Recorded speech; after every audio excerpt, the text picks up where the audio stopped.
Welcome everybody to the Creators Forum. I am super stoked to have Dot Lung with me today. She is the mother of social dragons and the breaker of algorithms. She's worked with companies like Mixtiles and Wix, and now one of the largest medtech companies in the world. And I am very much looking forward to this conversation. I think there's going to be a lot of knowledge bombs being dropped, especially on me. And let's hop right in. I've been following you a little bit for a little while on social, and I've noticed that you travel. You are quite the traveler. I mean, obviously, during this time frame, it's a little bit rough, but what's it like to kind of travel the world freely? We were talking that you're from the States, but it's kind of you've been traveling for a while. So what's that like? What put it into your mind to start kind of spreading your wings and flying? Yeah, I do have a hashtag you can follow, hashtag travel with Dot.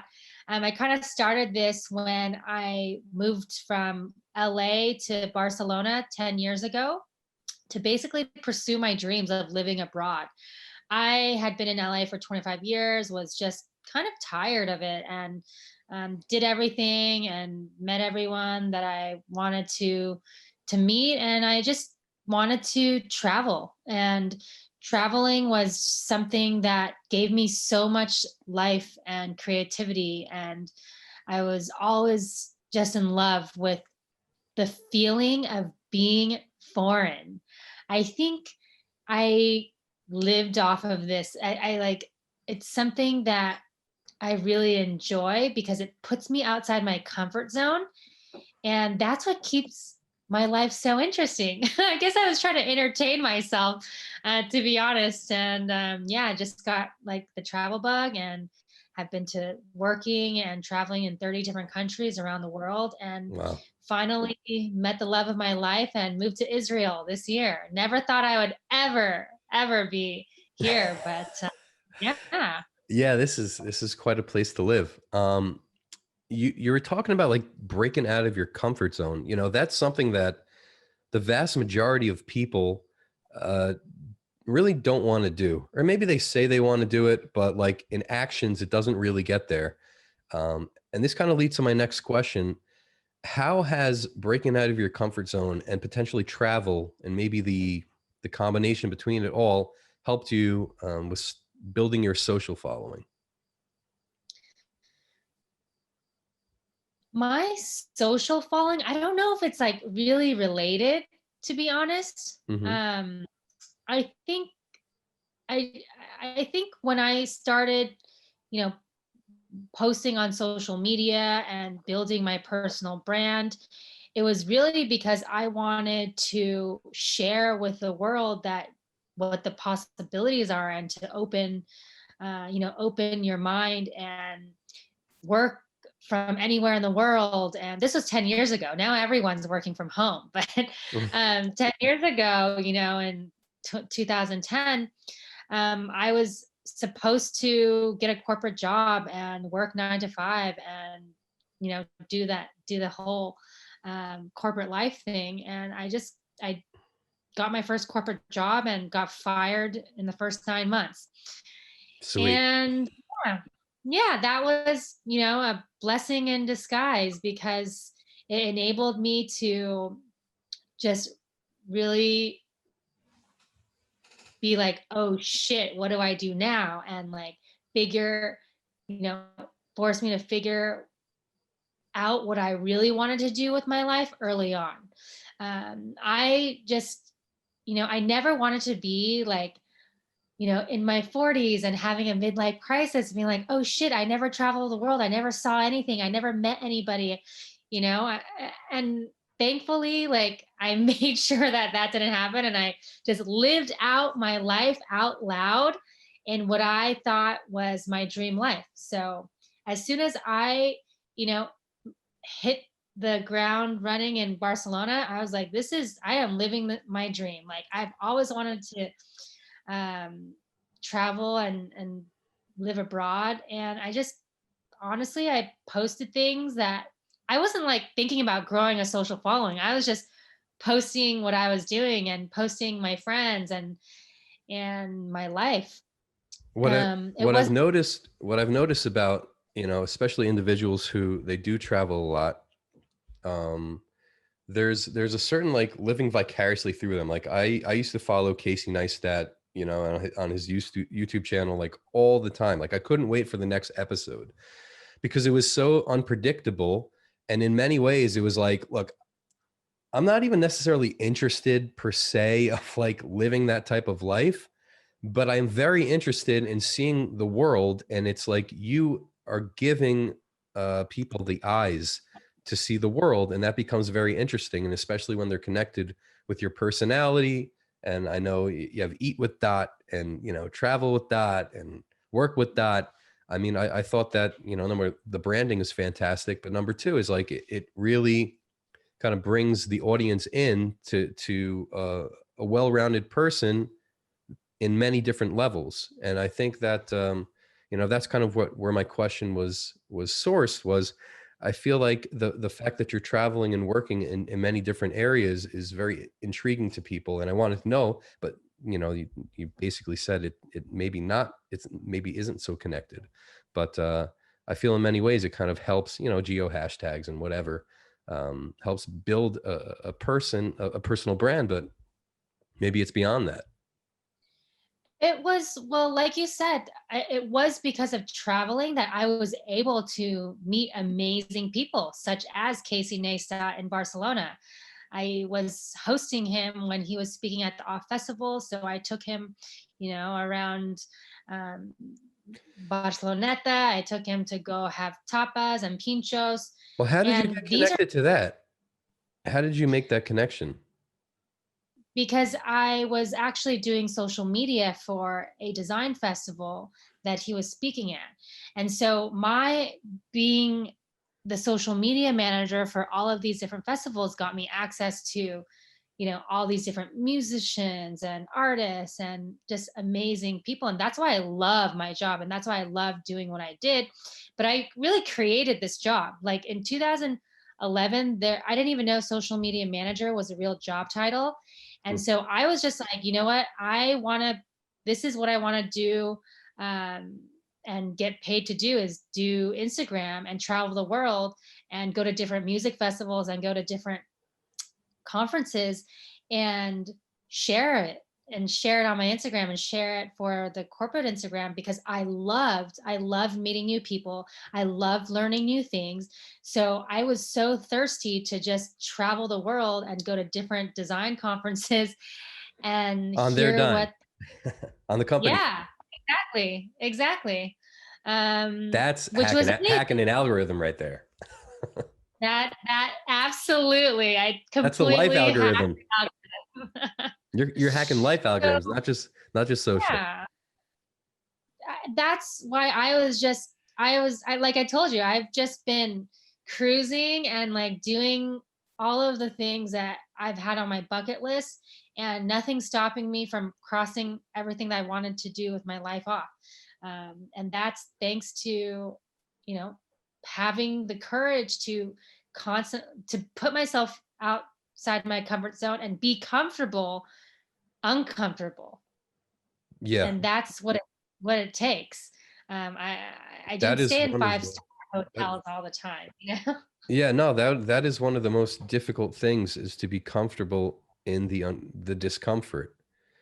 Um, that's a very profound, you know, statement, and I think that that's where most of the most successful people are. It's not that other people couldn't do it. It's just it takes so much inner strength to persevere, um, in times of doubt, in times of uncertainty. I mean, like when it comes to like traveling, I'm the type of person who kind of likes to know, like, where am I going? What's going to happen along the way? You know, I want to make sure, like, you know, I'm kind of like overthinking everything. Whereas a person who kind of travels the world is just like, you feel comfortable to just like let things happen. It's going to be all right. We're going to figure it out. It's all good. And that personality, I think, contributes towards success in many levels. Whereas people are not willing to kind of go past that point. Yeah, I think overthinking is possibly detrimental to really experiencing life. Um, That's true. don't overthink it, right? I literally booked a one-way flight, and like thankfully for my naivety, my naiveness, like Naivete. I was just like, okay, I'm gonna figure it out, and booked the one-way flight. Didn't have a place to live, or I didn't know what. Honestly, it's like psycho what I did, right? Sometimes you have to just be crazy and do it, and then you figure it out. If you want That it bad enough, that's you'll figure that's the key towards being a successful creator. You know, this is the creators forum. You have to be working on another wavelength. You know, there has to be things that even though, like, you know, my situation, you know, I kind of like knowing what's going on. I run my own business. I'm doing my own thing. You know, I have a wife, I have kids. It is not easy on a day to day. You know, you don't know where your next gig is going to come from. It's not like, you know, we're at a stage where we have an infinite amount of leads and everybody just wants to pay your top dollar. There needs to be a little bit of like, I don't think it's crazy. I just think it's that it's not what society programs you for. And so how has that, I guess, notch that you're working on, that wavelength that you're working on, contributed towards your creative? Because I've seen you work in the world of creative, at least in design. Is, you know, I'm not 100% aware of everything that you do. Like, how does creative contribute towards your professional life? What are you mostly involved with, say, for these companies that you're working with right now? my job is to connect the dots and Oh, what a name. figure and figure out how to express your brand personality online and get you visibility, get you seen, and build relationships with your audience. So I started out as a community manager, right? I was basically taking care of people, making sure people had, you know, they liked the content, making sure they're taken care of. I was the voice and personality for so many brands around the world. Like I was literally the one that was like, you know, behind the Twitter account and behind the Instagram and like commenting back. And I still do. Everything on my personal accounts, like I personally respond to everything. And was and having this experience, right? I feel like I've now been doing this for professionally for 8 years, like creating different brand voices and creating content and connecting the dots for how all of the social media stuff is going to work for a brand. um it's really like second nature to me. It's a walk in the park, I guess. So, um so then, you know, let's get to the second nature, because I asked Jonathan Kahn a couple weeks ago about his kind of creative process, and he said something similar. He's like, I mean, it took me, like, it's natural to me, but he's like, it took me thinking back, like, well, what have I been doing to kind of systematize his process? And I know you talk about kind of the dragon formula. I don't know if it's shifted or you're all in on it still or whatever, I'm but all in, baby. I am all in. so all in. Yeah. So The if you could, reason why Yeah, sure. The reason why I had to come up with this dragon formula thing is because I was getting asked to teach what I was doing to university students and to companies and do corporate trainings and, you know, educate people that aren't familiar with social media how to think about content and how to create content. And so I literally, it took me this formula called the Dragons formula, literally took me 7 years in the making to, you know, put down what everything I was practicing into, you know, understandable format. mhm. And what I realized that I had been doing and creating, and, you know, all the dots that I was connecting were 6 elements of the dragon. And the 6 elements is DRAGON. So it's an acronym for combining dialogue with relatability, having authenticity, giving your opinion, sharing your beliefs, and then N is for niche. So you have to know all of these 6 elements so that you can really generate the 7th element, which is the Dragon's formula with an apostrophe S, Mm, because the 7th element is what everybody wants, which is scaling your sales, right? yeah. If you are able to master the first 6 elements, it is a built-in funnel for anything that you want to sell, pitch, um, convert.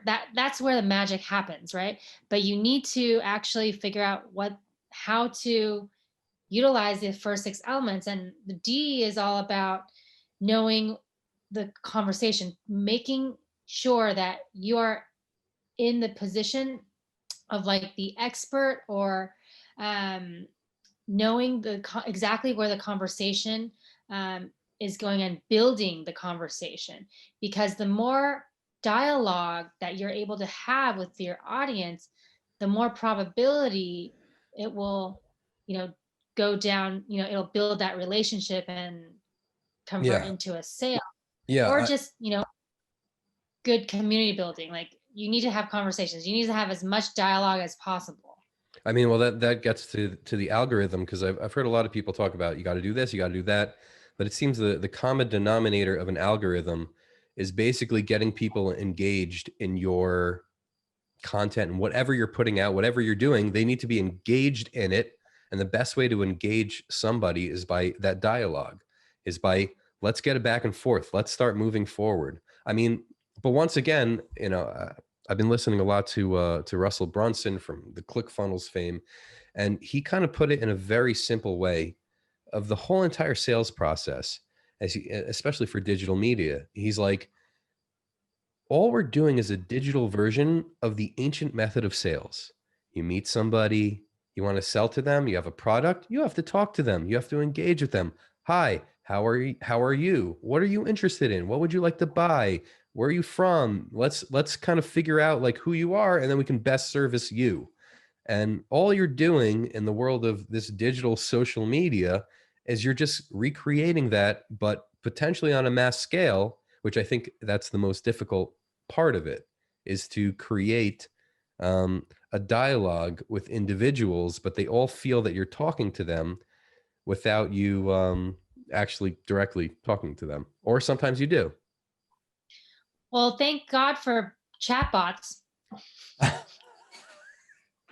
Chatbots, you've roboticized yourself. Interesting. That's the future of conversation marketing. It's all with chatbots. So you can recreate individual conversation and personalized conversation with the magic of chatbots.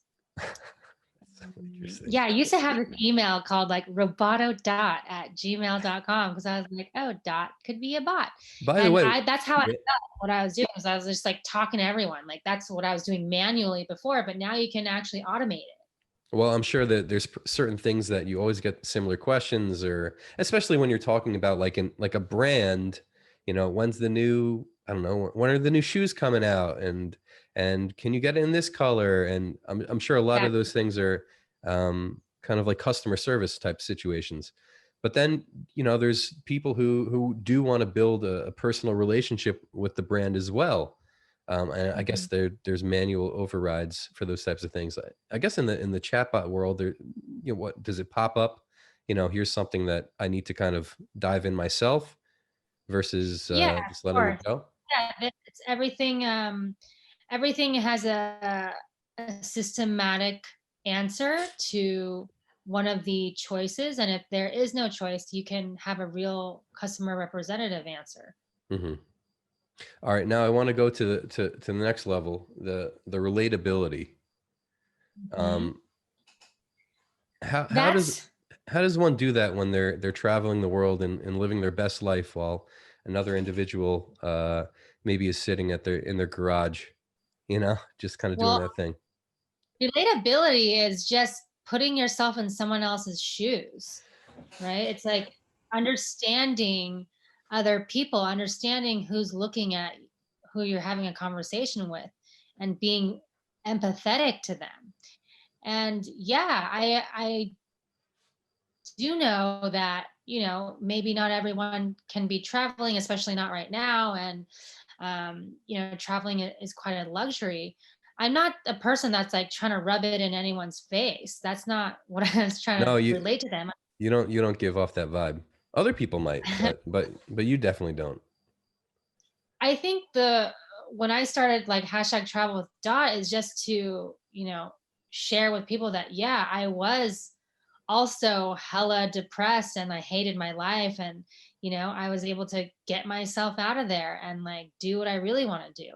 Because I did have like, before, the reason why I'm like up here, like mentally and, with my happiness is like so high right now is because I was like really down. Like you don't get this high without having feeling that low. Hmm. Um, so I can relate to a lot of people that are maybe stuck in a rut and they can't get themselves out of a situation and like it, everything is just piling on to them and like their world is ending and I was like definitely freaking right down there, I definitely was down there and being relatable is just having empathy and being a people person and understanding that not everyone is everyone's on their own journey. I think, yeah, And I agree. I mean, everybody has their issues. Some people speak about them more often than others. Um, I know Tony Robbins, used to talk about how he grew up, because if you see him right now, I mean, he's like the embodiment of like a rock star, he's got worth hundreds of millions of dollars, and he owns an island in Fiji and travels the world, and he can do whatever he wants. And, at the age of, and when he was in his 30s already, early 30s, late 20s, he was, working with presidents of countries, and you look at him and there are some people who get super jealous and they're like, this guy's just rubbing it in my face and whatever. But he makes you recognize that, like, he's like, but do you know, like, I grew up poor, and his mother was like on drugs or an alcoholic, and literally he was at the bottom, and the only reason, like what you had to do, was I got to get out of my situation, and either I crumble under this or I figure it out. So by getting that relatability of being human, I think is super important. And maybe I'll ask you this. There's a lot of people who tend to focus a lot on their emotions on social. They'll kind of like be an open book. And I respect it. I'm a guy who's been in therapy for a bunch of years, myself, and I get it. I get it. But I think that there are certain things that can and should be shared, while others keep it with your close friends. Because I feel that the public, we need to know you're human. We don't need to know that you're completely broken, or how would you balance that? Because then you have the other side of it, which is, there's nothing wrong with my life. Look at all my cars. I got all these hot girls or got hot guys. I travel. I live in beautiful mansions. Where's that balance? Is there a balance? Should there be a balance, or is it really open to the individual and kind of just do whatever you do? that's a great question. And I definitely have seen the same what's going on the social networks.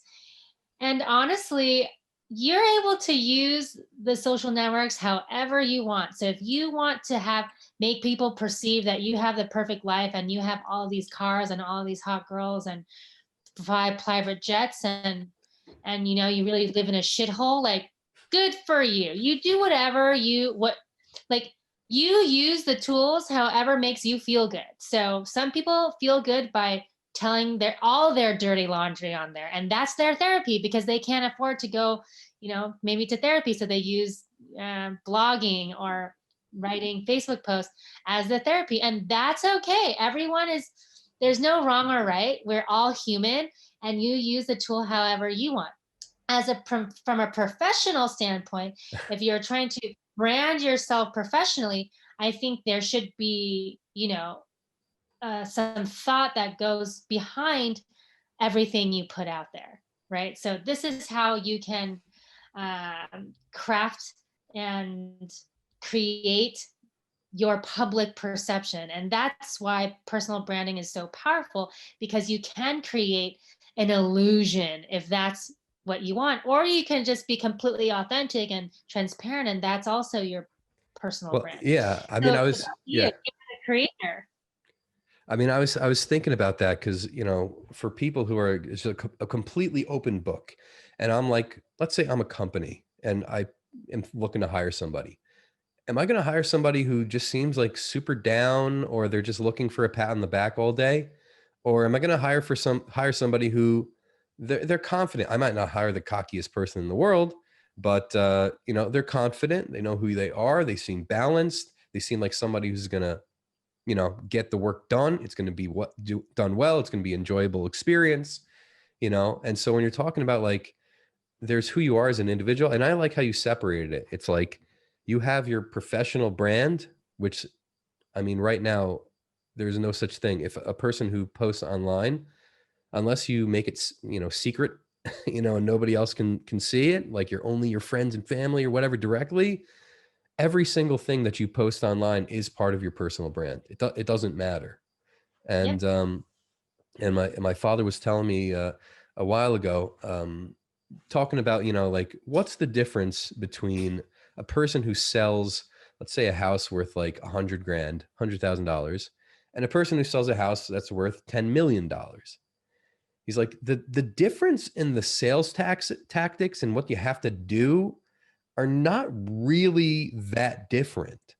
The difference really is the brand.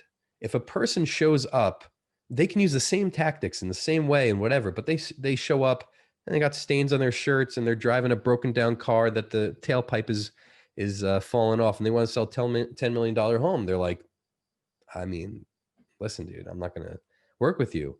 Whereas another person, they're good, they're solid, but they show up and they have a nice car and they're dressed really nice and they look really neat and they speak very eloquently. The odds of that sale going through are much more. And I think that goes back to what we were talking about relatability, is that the person who wants to buy probably feels much more relatable to another person who seems that they're of stature than a person who maybe isn't.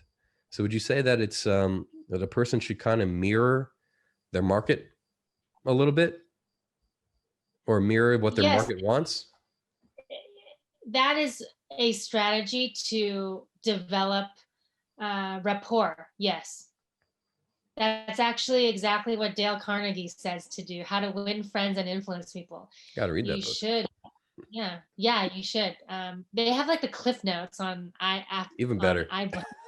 Yeah, you only need the cliff notes version, but yeah, that's one of the tactics is to, when you are in a sales conversation, yes, you should definitely mimic, um, the person you are speaking with so that they feel more comfortable, Hmm. right? Yeah. They're actually mirror neurons like in the human cells that will allow you to feel more aligned with someone, if you have the same accent as someone, if you have the same body language as someone, if you have the same, you know whenever you're trying to build rapport with someone, it's best to find as many things as you can, that you have in common. And that's what relatability is. And that's what being personable and relatable is understanding someone else Yeah. and having empathy. But really, like, I like how you brought up the emotional part, like how you're saying, like, oh, people, use this as a tactic almost. And it is a strategy, because when you're creating relatable content, the reason why people post all of these sob stories or like emotional types of content to get more attention, because it does get them attention, because they're using storytelling. And that is actually what I teach, is how to use storytelling to get more visibility and attention, because storytelling is an ancient art form, right, from the Yeah. caveman days. Yeah. And this is how you can create emotion and be relatable as well. So that's probably why people make these long, dramatic posts, because it works better in the algorithm. And So it is it's relatable too, rewarding. because a bunch of people are, you know, in a tough place, and you know, they're like, wow, they get me. They totally get me, you know? All right, the next step was, if I get it right, was authenticity, which is basically Got it. what we're talking about. Um, how much is that true? Because as our conversation is developing, we're talking about creating a persona, and there are certain people who their stage persona is not who they are in real life. You know,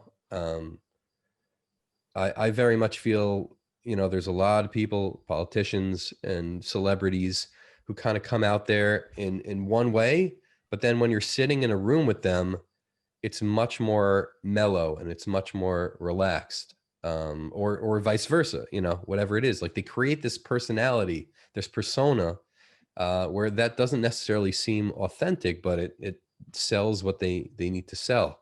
So like, you know, we were talking about how far authenticity should go, but I'd like to kind of dive a little deeper into that. Is that if you're crafting a brand, you know, what would you tell this brand to do, or an individual? Because it's like sometimes it's like too much, too little.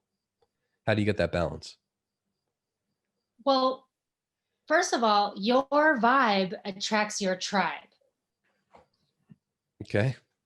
And if you are sleazy and gross, you're probably going to attract sleazy and gross people to your Instagram.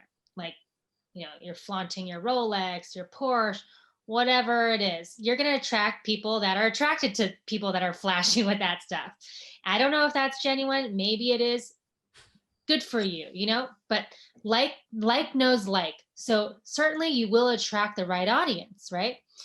If you are awesome and amazing and, you know, you just have good vibes, you're going to attract people that have good vibes to your community. And that's literally how it works. So Trump has a persona, and he has millions of fans because he's attracted his tribe of Trump supporters. And it's the law of attraction is at work here. Hmm. So if you want to, strategically speaking, just you have to tell me what you want to create, what community you want to create, and I can tell you what persona you have to put out there, right? Do So you you do can't you have try the whole to thing. to get them to access a part of, and an authentic part of themselves within that persona? Which, you know, like for example, you know, let's say I want to attract, you know, CMOs, successful CMOs of tech companies. That's what I would love to attract, because I'm offering, you know, production services and whatever. And how would you go about that in this, you know, of building that type of brand? Would you'd think backwards, and then you would be like, listen, you got to tap Yeah, into this aspect of yourself, or, you know, you got to be a great actor? I feel like the acting can only right. last so long. Right. So my advice is always to stay true to who you are, because that is what's the long-term strategy is. If you're going to fake it till you make it, you're never going to make it. Social Hmm. media is a marathon, and you're going to need to just be who you are, and that's the type of clients you're going to attract. So yes, if you want to, be working with Fortune 500 companies, like you've got to have the you've got to have the portfolio, and you've got to have the connections, and you've got to know how to walk the walk and talk the talk if you're Can you going to learn be dealing that? with. Yes, all of it is everything. I believe you can learn anything if you really want to. Absolutely, that can be learned. Isn't that like what happened in the Wolf of Wall Street or something? He like, Oh, yeah, I mean, he turned all of his dudes into him. This like super slick talking salesman, sell me this pen, you know? But yeah, I guess you know who the Wolf of Wall Street is right now, which I don't think he's as intense. That's Grant Cardone.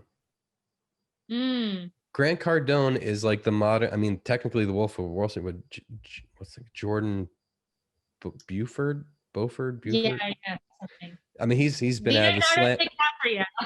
He's Leonardo DiCaprio. Yes. Yeah. Okay. We can. Yeah. But the guy, he actually, if you listen, I don't know if you listen to Jordan ever, because he started, once the movie came out, he's like, I can finally make money again.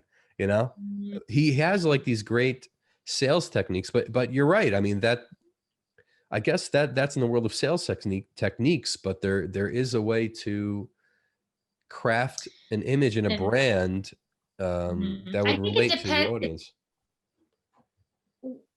At the end of the day, if you want to work with people that you vibe with, you've got to be yourself, or else you're gonna, even if you are attracting these, high level CMOs, like you guys might not vibe the same. Hmm. I would much prefer to work with people that I vibe with and understand, we have mutual understanding, than like work with people that are outside my league, or like we don't fit, we aren't a match. So Yeah. that's why it's important to be authentic, because the more you are true to yourself, the more type of clients or people or community will be attracted to you just by you being you. That's the most important thing. Like, is to really stay true to yourself. And that's the authenticity piece, Hmm. um, because that's your brand, right? There's nobody else that can be you. And actually, what you might think are your weaknesses are actually your strengths in personal branding. So the things that, people might have made fun of you about, the things that you might feel insecure about, are actually what sets you apart from your competitors. And that what makes you have a strong personal brand is your uniqueness. Hmm. So it's really important to be as authentic as possible, because if you try and be somebody else, like, it's not going to work out, because that person, it's not you, and it's not a strategy, right? The strategy should just, you know, being the best version of you. How about I that? like that. Living your best life. I love it. I love it. I love it. The G. What was the G again? Is the backbone of the entire formula and what makes it work, which is all about giving. Giving. It's about giving value and giving before you ever ask, giving without any intention of receiving. It's just giving all you All right, can. let's talk about that. Let's talk about that. I have a big qualm. Can we say qualm on this show? I have a big qualm about this, is that you are giving and you want to receive. You want to receive, right? Maybe not this person, maybe not that, but eventually, if you're just putting out content and nobody's clicking or nobody's buying, you're not going to be giving forever. So the idea of giving without expecting anything in return, I I understand, but maybe I'm just not getting it correctly. But I feel that at a certain point, that giving is going to be like, well, this is pointless to give, because if I'm getting nothing in return, you know, it's not like a child per se. Just giving to a child, and what do you return? I mean, okay, you get a hug, you get a kiss, you get to hang out with them, you see them grow. That's great. That's a part of giving without expecting to return. But in a professional career, I mean, you got to make money, you know? So like where would you put that in, or how could we phrase or couch this giving without expecting, in the best light? Maybe I'm wrong. Mhm. That's also true. So I think this is yeah, you bring up a good point, because I never mean like you should ever work for free, or do um, things that you should get paid to do for free. I mean, in terms of sharing the wealth, sharing the knowledge, share what you can, give what you can, that can be free, that doesn't cost you anything. But if it's like costing your time and money, like, that's a poor investment. But if you do want to invest in creating a personal brand and creating a reputation and creating a community, I guess that means that you're going to have to create content. So how much free content should you be making? Like, is that what you're asking? I Like, mean, not when is necessarily.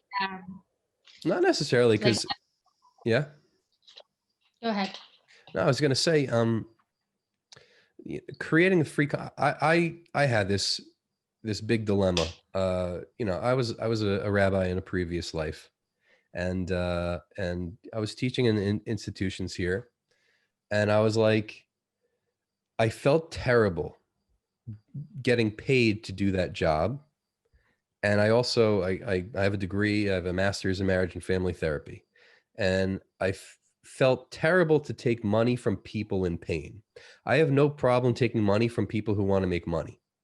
If you want to pay me to help you make money, let's go. You're going to have to pay me a lot, and I'm going to help you a lot and help make you a lot. But when it comes to a person who's in pain or they're disadvantaged, I've always had a difficult time doing that. So in that sense, I was Yeah. like, I have no problem giving every single tip, strategy, technique, method that I learned that you can utilize to help yourself grow. And I guess maybe in an altruistic way, and I'm cut from the Gary Vaynerchuk cloth, is that, I literally will give you my whole strategy and my whole system, understanding that hopefully it works for you and you can take it and you can run with it and build the greatest brand of all time, greater than I could have ever done. Also understanding that 99% of you are going to see this and be like, that just takes way too much time and way too much money. And I don't even want to think about it. I'm going to pay you to do it for me, because that's what I'm going to do. So like, that's what I understand from it, of like giving without expecting, is that, but at the same time, you kind of know that I hope people take it and run with it, but there will be people who eventually come to me. Is that kind of like the thought process behind it? Or is it even more just, no, just clients will come and, they can just take this and do whatever they want with it? So the law of reciprocity states that if you know, do kindness unto others, like others will give you kindness, right? And um, that's just how, I don't know why, I just always believed in that. So at any moment, the reason why I implemented this element into the formula, because it was just something that I've always believed in and I practiced in my daily life since I was very young. I always, at any moment, if you can be kind to somebody and you can give to them and it doesn't cost you anything, why not? Why do you have to hold back anything? So, yes, if you can give someone your strategy at no cost, like give it to them, right? That's what you said you did. And then it earned you the client. So, that is definitely one of the results, one of the positive outcomes. But it has really, for me, it has led to so many opportunities, just because I was able to give first and just trust that my human kindness is uh, human kindness is something that we should practice more. And it's not about like giving so you can receive. It's just about giving. It's just about giving and giving value, right? This is why the formula works, because if you're able to always just give, and give, Mm-hmm. you will receive. Well, Like that's inevitable, right? So at least it's worked for me, right? At least it's worked for me and how I've built my career and how I built my network. I always, and even like with my friends and family, like if I have the capability to give them, I'm always giving. Like if I can pay for the check, I'm going to pay for the check. And that's just how, for me, that's just how the world works. And well, you know what? they That's an attractive character trait. I'm thinking deeper into like, why does giving work? Is that because we we as humans like that and respect that, and we like givers naturally. I mean, maybe because we would like to be a receiver, and if we get close enough, we'll receive from them. But at the same time, it just stems from a place of goodness, of altruicity, of just, you know, and you're like, I want to be, this person looks like a good person, and I want to surround myself with good people, and I want to work with good people. So it could be that, you know, when a person is just giving whatever value that they possibly can, like the reason that I put together this podcast, one hand was like you were saying, to just meet awesome people. But then the other one, well, really three, another one is to learn from them. But then the biggest is that I'm trying to really get practical insights. So I have a way that I can give to my audience things that they can really take and they can run with it. And I don't expect anybody to watch, to purchase, to whatever. I just, it's kind of like my gift to the universe, I hope, in a way that people will really see it, and they will get something. Yeah, would it be wonderful if a person sees an episode and they're like, oh, that's cool, Dove looks like he knows what he's talking about, like let's reach out to him. That would be wonderful, you know, but it's not, I'm not banking on it, you know. Yeah. And I think that's probably where it's coming from.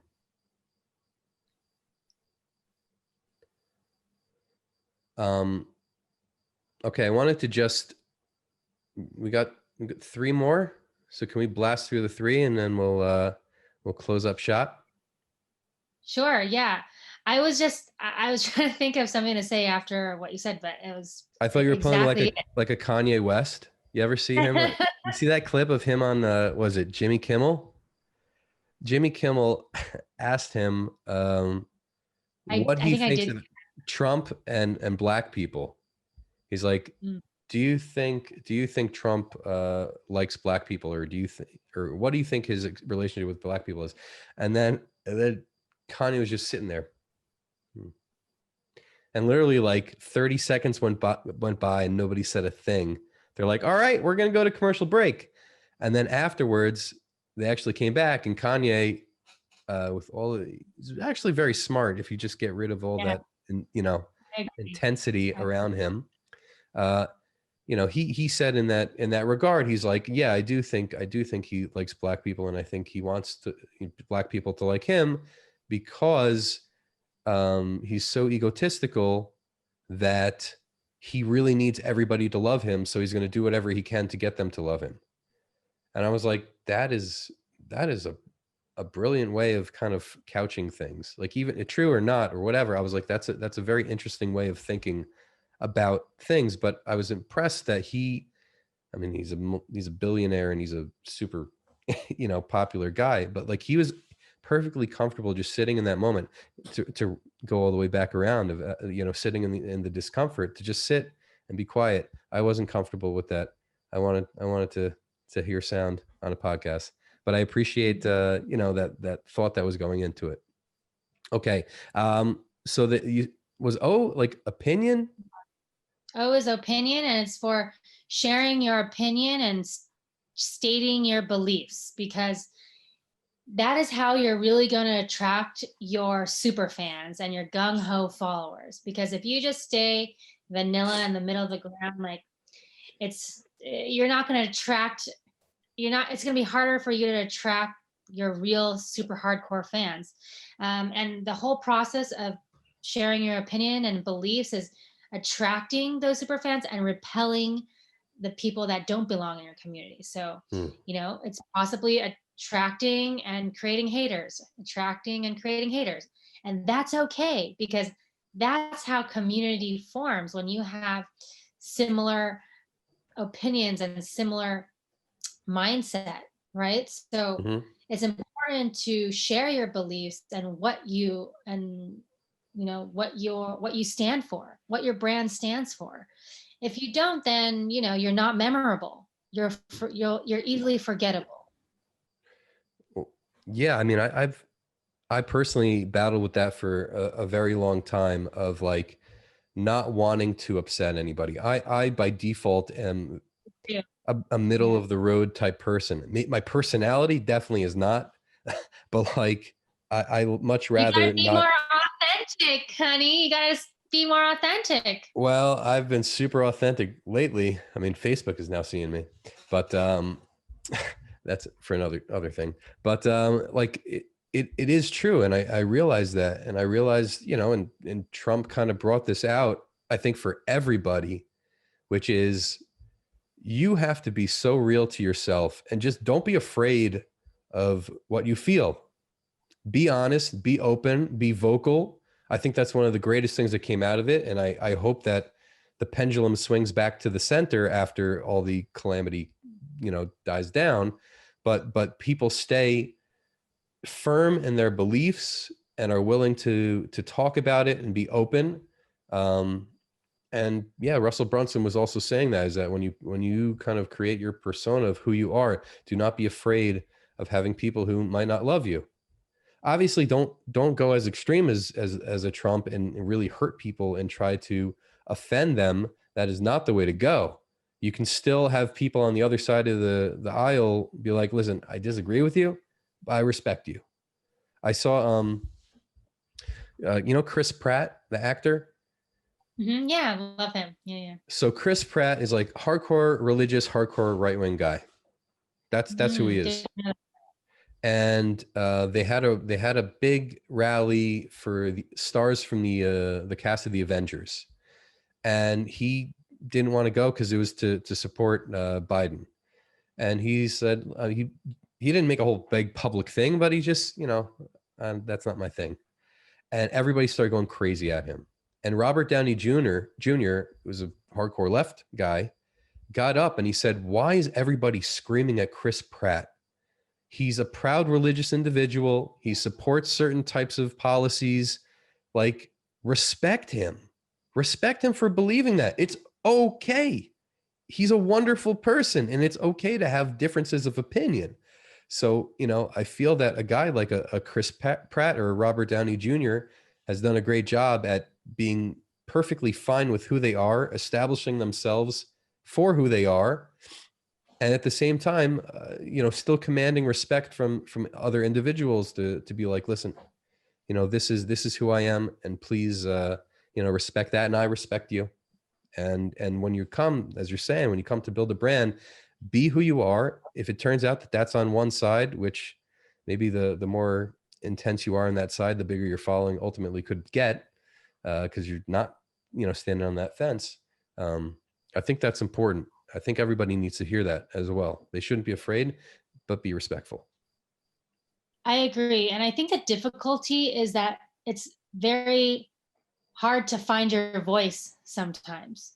And this is why it comes with practice. It took me many years to find my voice. I don't even think I have found it completely yet, right? I'm still developing a lot of my own opinions and my own beliefs on how I feel about certain things. And I mean, it might take you a long time to figure out what your voice is, and that's okay. And that's why the more you practice this stuff and the more you get comfortable being with the uncomfortable, you'll start figuring it out. And you have to be strong and state your beliefs and know who you are, because if you don't stand for anything, you don't stand for anything. Yeah. Yeah. Yeah. That's so profound and so true. And we see even that, like a lot of things in business apply in life in general. It's kind of like just bringing most people think that business is kind of like one world. It's like, I have my business world, I go home, I go to work, blah, and I come home. But oftentimes it's kind of like there's a blur. Maybe you don't have to think about your your job when you get home for certain people, but I think the lessons that apply to life and business can kind of go hand in hand. There's a lot of these books that are like Sun Tzu, The Art of War, but it's like applied to business. It's like, or Sun Tzu, the art of relationships. Like, how do you take these war analogies and apply it to different areas of your life? And I think that that happens a lot with the professional world, and here in the world of personal branding, which is the ultimate combination between the two. It's the intersection between professional and personal, which I think That's is right. people are most afraid of. They're most afraid of that place, because So interesting. if they come Yeah. out, what are maybe they don't want to take a side because what's my mom going to think about me? What's my friends going to think about me if I come out? I'm sure you've seen this. You probably have experienced people, I know I have, who as soon as you turn into or start turning into like a little bit of a personality online, all of a sudden your friends are like, who do you think you are? Oh, you're such a know-it-all. You know this now. Oh, you're so it's like, come on, I know who you are. And you start developing like those haters. So, even people that like you were friends with, you're like, what happened? I don't get it. I thought we were cool. And now all of a sudden I'm trying to build my brand, build my business. And now like you're all like up in my grill. What's going on here? But as you're saying, it's like you need to pick a side and let it ride. You know what my friend Mario Castasa did when he started his Instagram account? He removed all of his friends and family. They were following him and he just took them off because they're not going to be interested in his business content. He's like a personal coach. Uh-huh. So that helped his algorithm. And now he's at 30,000 followers, and he had to, there's no point in having people follow you if they don't engage or are not interested. They're dormant ghost followers. Hmm. So if your friends and family aren't going to be freaking supporting you, get the hell out of there. Wow. you know, Would you say I to want, create like another profile for like personal, like your yeah, why not? personal, you'd have like a professional page and then a personal page? I don't, but you can. That's definitely a solution for people that don't want to, um, you know, Interesting. cross pollinate. Yeah. Okay. Niche. That is hard because when most of the time when you ask somebody, who's your audience? Who do you want to sell this to? I got this mug, it's like everybody. I want everybody to buy it. It's like, Everybody means nobody. Everybody means nobody, especially when you're looking to do Facebook ads. You can't, you don't have $1 billion, $3 billion to target everyone, honey. No, mhm, you don't. mhm, yeah. So you better know exactly who you're trying to serve. And it's about serving, not selling, right? You need to know what is the community you want to serve, and you have to know exactly who they are, where they live, what clothes they wear, what brands they like, what music they listen to. Know every detail about them. Mhm. Because this is how you're going to create amazing content and content that they actually resonates with them. How does one go So about picking their niche? Let's say somebody they're just starting their business or they've been in business for, a while and they have certain customers and certain similarities, but maybe that's not necessarily where they want to be. Maybe they've been working and that often happens when a person just starts their business because, their rates are lower and they'll take whatever they can. It kind of falls to the lowest common denominator. Whereas they're like, but yeah, I want to service clients that are willing to pay more and they're higher level clients and they're less needy and, whatever it is. So, how does a person kind of establish that niche? honestly, I don't think it's about high or low. I think it's about your purpose and why you want to serve certain clients and do the work that you do, right? That's what made it really easy for me to know exactly who I'm serving, which are creative artists, designers, illustrators, video makers, content creators. Those are the people that I want to empower and serve and dedicate my life to, because I was afraid to be creative, and I don't want any other creative ever to be afraid of being creative. And so even the clients that I work with, they are supporting these people. Like the clients that I choose to work with, they're supporting web designers, artists, illustrators, because I'm very clear that my mission, I know my mission, right? And who I'm serving. So that makes it so much easier to choose which clients I'm going to take on or not. Because if the client, even if they're going to pay me $1 million and they don't serve my purpose, like I'd rather not work on it because I'm not going to be passionate about it. And so this is how you find your niche. In my opinion, you can use what the Japanese called Ikigai. I don't know if you've heard of it. It's Sounds all familiar. over the internet. It's basically a Japanese word for life's purpose. And it combines 4 elements on how you can find your Ikigai. And the first one is knowing exactly what you love to do. This is the most important, is like, what are you passionate about and what can you do even if you weren't getting paid to do? Make a list of what that is. The second is to know what you're actually good at doing. Like, what are things that you're good at that, maybe your friends and your family always ask you for advice on? What are things that you're good at? The third thing is what you can actually get paid to do. All the things that you can actually create a profession or career out of, make a list of that. And then the last element is, what problems does the world need solved? Okay, so you make a list of all of these four different categories, and somewhere in the middle, that's your ikigai. That's what you should be doing with purpose, with passion, with getting paid to do what you love. That's how you figure that out, and that's how you figure out your niche and who you should be working with and who you shouldn't be working with. But you said something that I've never heard anybody say. And what you did was you have your mission, your purpose, your audience that you want to serve.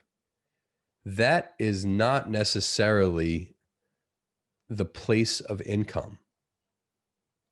Meaning you have your clients that pay you, and you take certain clients who you know that their mission and what they're trying to do basically kind of lines up with yours and can filter down into what your audience or what your mission is.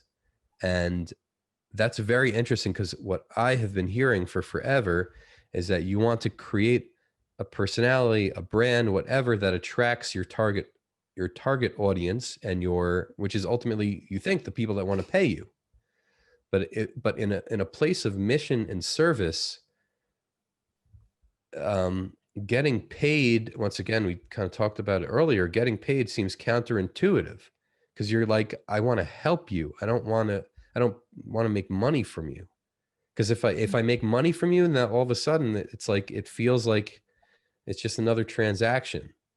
Whereas when I'm helping you achieve whatever, we're trying to achieve together, like I just want the success of that achievement to stand on its own without being tainted by anything else, especially a currency. And I think that's amazing that you have found this way to kind of like judo. I used to do karate from 7 years old to, speaking of these Japanese, this is Okinawan actually, from 7 to 14, and it was called Koei-kan. And they said it was all about the do, the way, give the way.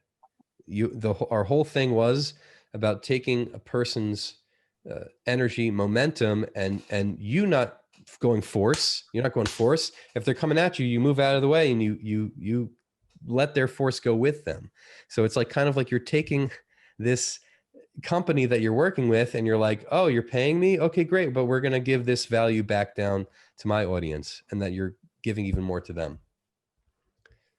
I would love to kind of know, like, is that an accurate understanding of what you're Yeah, doing? so how I figured this out, and yes, I did do I I did it backwards, right? I didn't ever think of, oh, the companies were like, yes, that's right now, that's who my clients are, but my vision was, that we would live in a collaborative future where creatives and, businesses can all work together and remotely, and we can all be in location independent entrepreneurs. That was like the vision that I had. And I knew that I had to figure out how to do it for myself, and then connect with businesses that enable other creatives to do that as well. But to be honest with you, how I was able to work it out backwards was because I just literally knew that if it felt like too good to be true, like, oh, I'm going to get paid to do this, like I was on the right track. And it was a feel good, it felt amazing because I was passionate. I have the best clients and the best work I could ever dream of, because it's every day I'm helping these companies work towards our same vision. We both Mhm. have that vision, right? And so it feels like my work every day, it's important because I need to, get visibility for these artists. I need to empower creatives.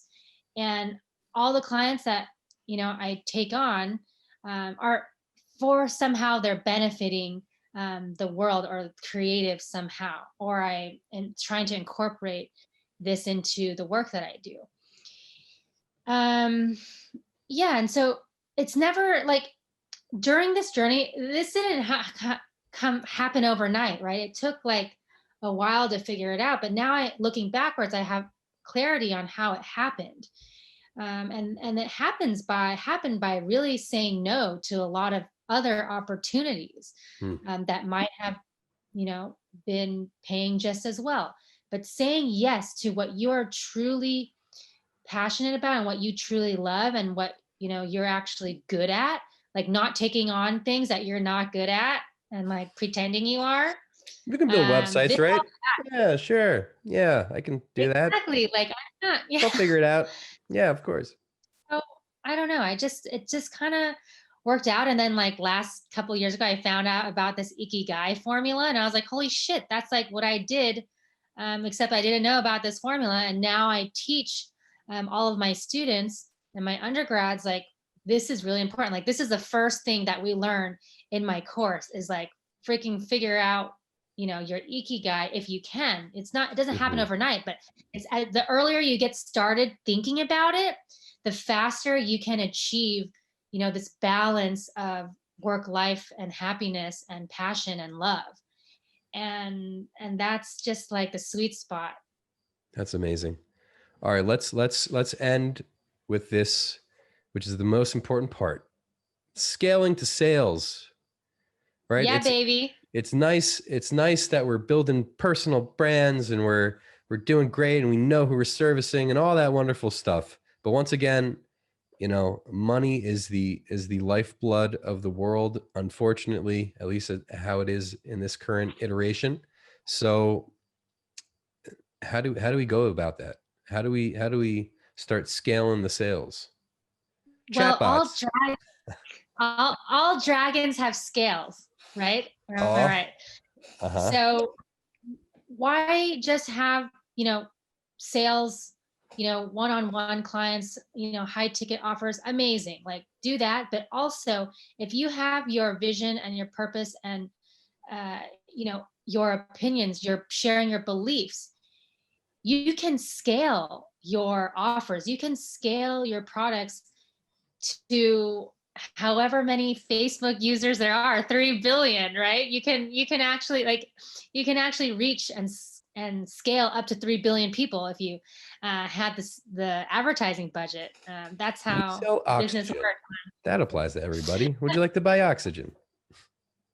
So yeah, like the the reason why I've been successful at building brands and creating engaging content and what I do, social media, what I do for a living is because at the end of the day it really generates business results. It generates sales, it generates relationships, it creates community, it creates um, value, brand value that wouldn't be there otherwise if there was no active social media community. There was no audience to retarget, right? Retarget and sell to.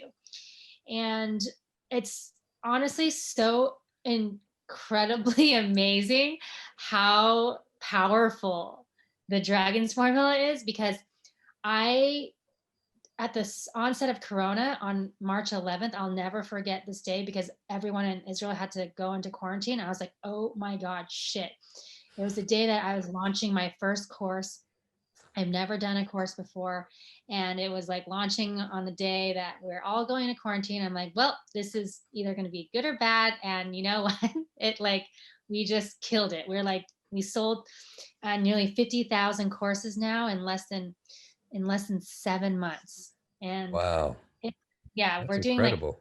5,000 courses every month. And this is how you scale your message and you scale what your mission is. And that's, I just had one simple thing that I want to do, which is to empower creative people to take over the world. And this message has traveled, to a million people like worldwide. So the way that And that you created a scaling mechanism is that you took this formula and you created an educational piece of content, or a bunch of pieces of content, whatever, this course, and then you used, various ads to target the audience that you built, and I guess beyond that, and you're like, here's significantly more value packed into one nugget that you can get for an affordable price, and you'll be able to, scale yourself, and you can take what I used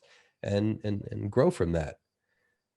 So that's amazing. What made you choose a course as opposed to like a physical product, or I don't know, making money through advertisements yourself, or sponsorships, or all the that's a above? I great don't know.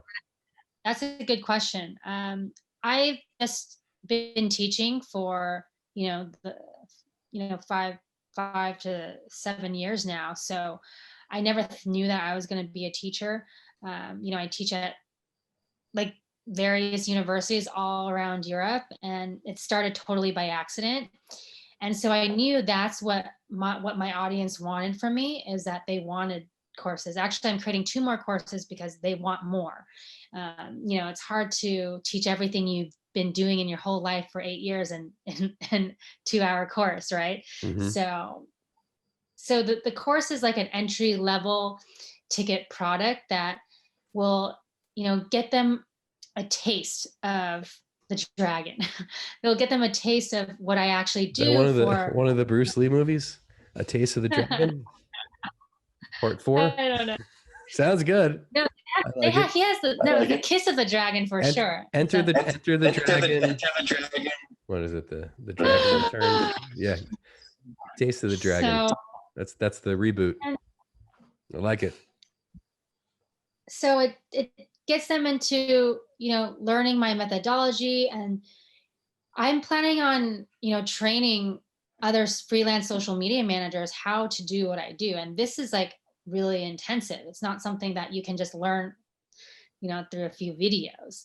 Mm-hmm. It's a mentorship program, and that would be like my middle tier product. And then, I've already been working one-on-one with corporate clients and one-on-one personalities for the last 8 years, and that has been my bread and butter. But until I literally was able to scale what I do into an educational, into an online course, a digital course, which I chose the right partners. First of all, I didn't do this on my own. I chose the right partners that helped me scale up, that helped me produce the course at the quality that I wanted. And I'm glad that I didn't do it on my own, because my brand is very high quality, and I wanted my course to reflect that and my ads to reflect that. So you are probably getting, the most high quality produced, they filmed it at 8K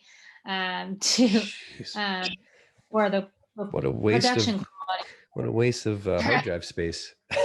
Most monitors can't even handle that. But that's amazing. So you know what? That's how we roll. And You're like, most monitors can't handle me either. Social can't handle me. I am blasting social in 8K right now. Exactly.